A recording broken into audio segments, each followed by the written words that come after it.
It is a great joy to be able to celebrate also the Eucharist together. And as we were sharing in the morning, we continue to share now together, reflecting on our vocation, our identity as being Vincentians. Like the medal has two parts, one that faces the other, the front part, who is more seen, and the back part that is less seen. We can also say that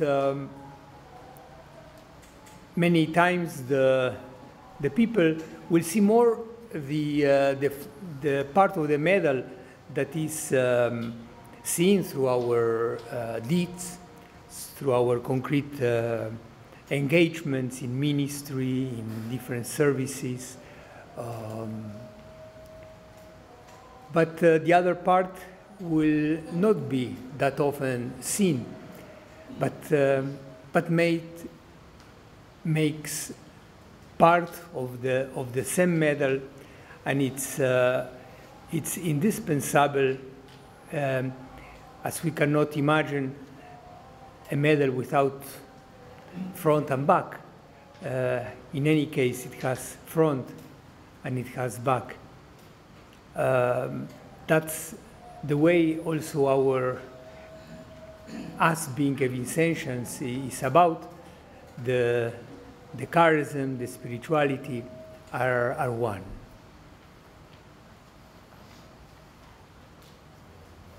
It will be for us interesting to hear from persons that look at us from outside, who may know the Vincentian family, may know the congregation of the mission, but or some that may not know at all. And the question that they may put us, or will put us at some point, who are you? Tell me, describe me, for me to understand what a Vincentian means. What does it mean to be a Vincentian? The question was not about what do we do, it means our responses is not to go, we do with this kind of ministries, we are involved in this kind of services, we are here, we are in so many areas present. The question was not what do you do, but what are you, who you are, who are you as a Vincentian. And this is the invitation, first of all, I see, and a challenge for myself. I would like to invite to reflect on all of us, on how will we respond to a question that can be put at any time to us. And the shorter, probably, the answer will be not to be involved in too long of description what a Vincentian means. The shorter the answer will be, the shorter the phrase will be, the more probably we will get deeper into the reflection and then express it with concrete words. A few years ago, I was very much touched by a description, a response to who St. Vincent was. Not what he did, but who was he. And at the same time, who are we as Vincentians invited to be? I heard St. Vincent de Paul was a mystic of charity. A mystic of charity, being a mystic not in a sense of the traditional maybe way or the general way we understand mystics, being in a state of contemplation, a state of really deep closeness with God in an ecstasy where where the person receives from God messages or receives from God different experiences or experience different moments in Jesus' life, not in that sense, but we say mystic of charity. In fact, it is about to connect everyday life, everyday events that Jesus puts us into with the celebration of the Eucharist, celebration of the liturgy, celebration of our prayers, our prayer life. It is to find the connection with the different dogmas, with the mysteries of our faith, with the daily life, with the daily events, with the people, with the persons, with humanity as such. If we try to look into the spirituality, that step by step Vincent did kind of shape, but not because he planted, but it was and sharing was a vision that Jesus had for Vincent, and Vincent slowly got to understand what Jesus is calling him to be, is calling him to follow. It is those experiences that brought him to understand the path, to follow, the way to live the gospel, and we call that the Vincentian spirituality and Vincentian charism. It was not for Vincent something that came on one day. It was not a revelation that he had. It was not a mystic experience that he had in one day. On one day, he got all the message, the information, but it was a process. For Vincent, was a process that he in fact started not at the beginning, even of his preparation for the priesthood, not even after being a priest for so many years. It was in 1617, when he was already 36 years old, when he in fact started to understood that Jesus is calling him to a completely different way of living his call, his vocation as he had imagined at the beginning. He had other plans, other goals, other way of living his vocation, trying to live, find a parish, trying to live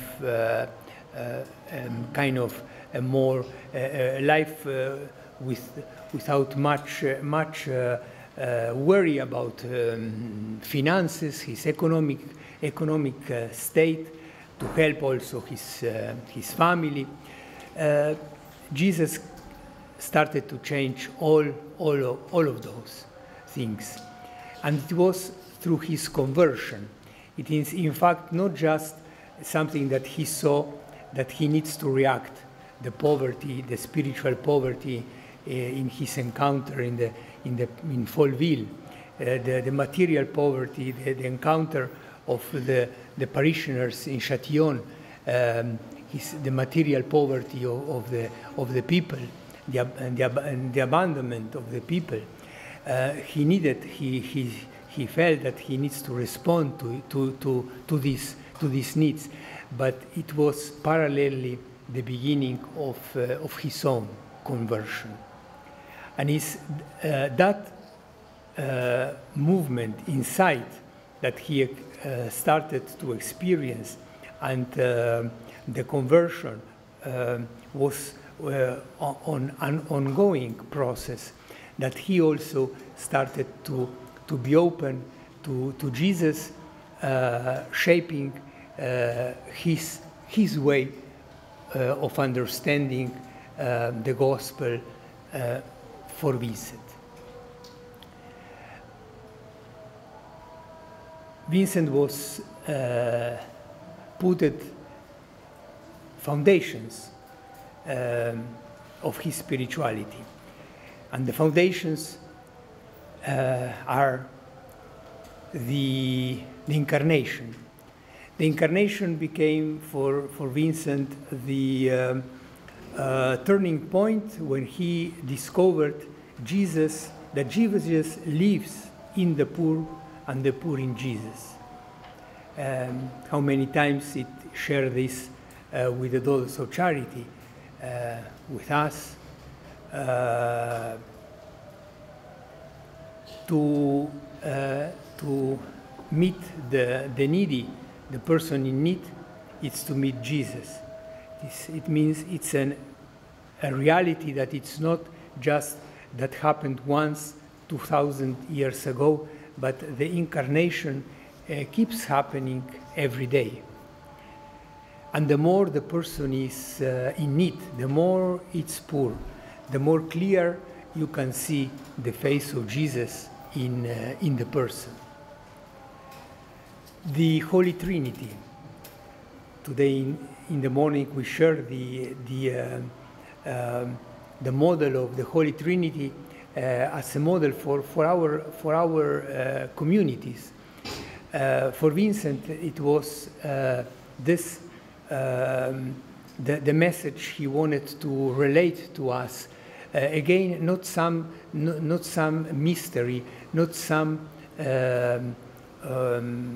truth of our faith to be lived maybe once a year during the Sunday, the Holy Trinity Sunday, or just lived this for theological reflection, for studies, or leave it as an event that happened that was revealed to us 2,000 years ago plus, but it's something that is happening today. It is a model, it is something alive. The Holy Trinity becomes alive through our kind of modeling our communities, ourselves by the Holy Trinity. It means it is like saying, if you want to understand what, and that will be the highlight, if you want to understand what the Holy Trinity is about, please go to this and these communities and you will live it, you will see it alive, you will understand. If that moment arrives, when we can say, go to visit this community, go to visit that community, go to see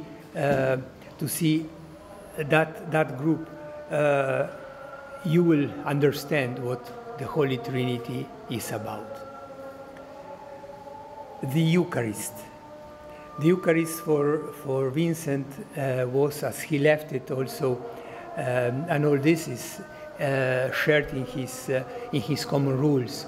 He put the Eucharist in the center of our lives. He said, in the Eucharist you can find it all. All the other mysteries of our faith, you can find it in the Eucharist.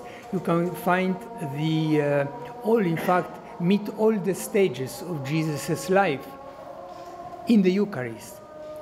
And that's why the importance and the Eucharist being the center of our daily lives, the adoration of the Blessed Sacrament, the coming to the chapel during the day, to visit Jesus in the chapel, to when we go out and come back home, to say goodbye to Jesus and to say hello Jesus when we come back.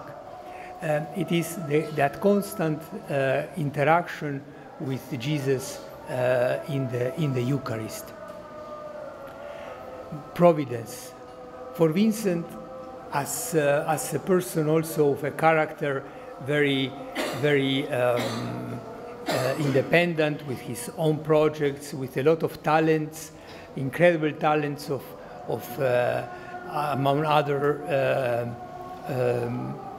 gifts of a wonderful organizer who had so many goals in life and wanted to reach those goals, to come to understand or to take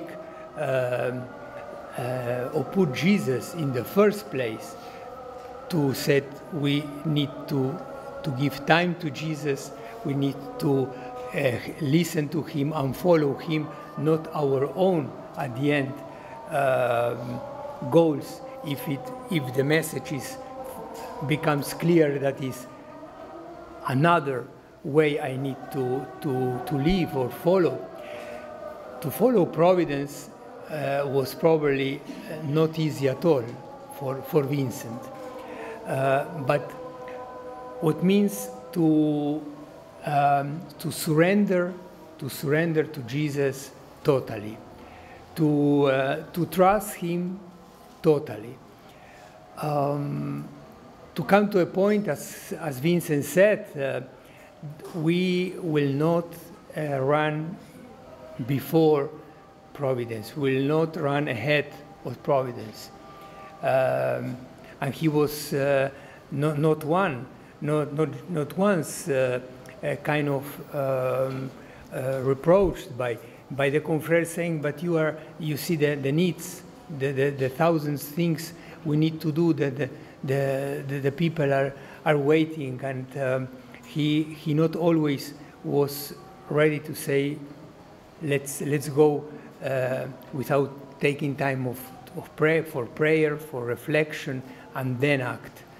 He said, rather, in some occasions, go slower than faster. And he grew in understanding what providence means. But when for him was clear that this is Jesus' wish, this is his plan for us, for the congregation, for him, he did it. He let it completely. He was 100% there.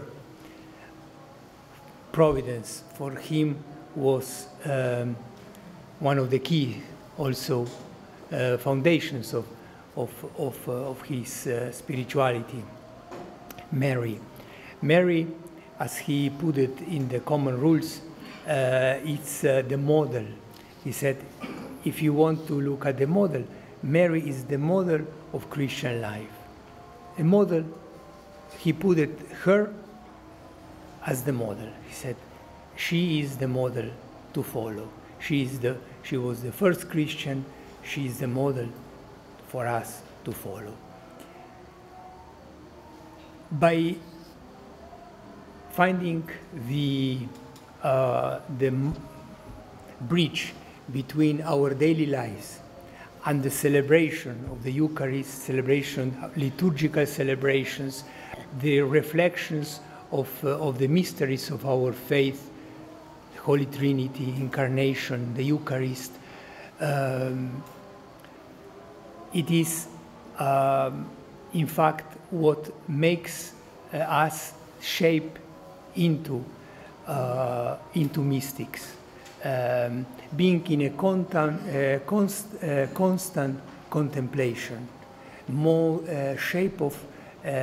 of contemplation. Make a bridge means we are serving at home, we are contemplating outside on our ministries, our services, and vice versa. May this invitation to answer ourselves, to be able to answer others, what means to be a Vincentian, shape also our own and deepen our own spiritual life.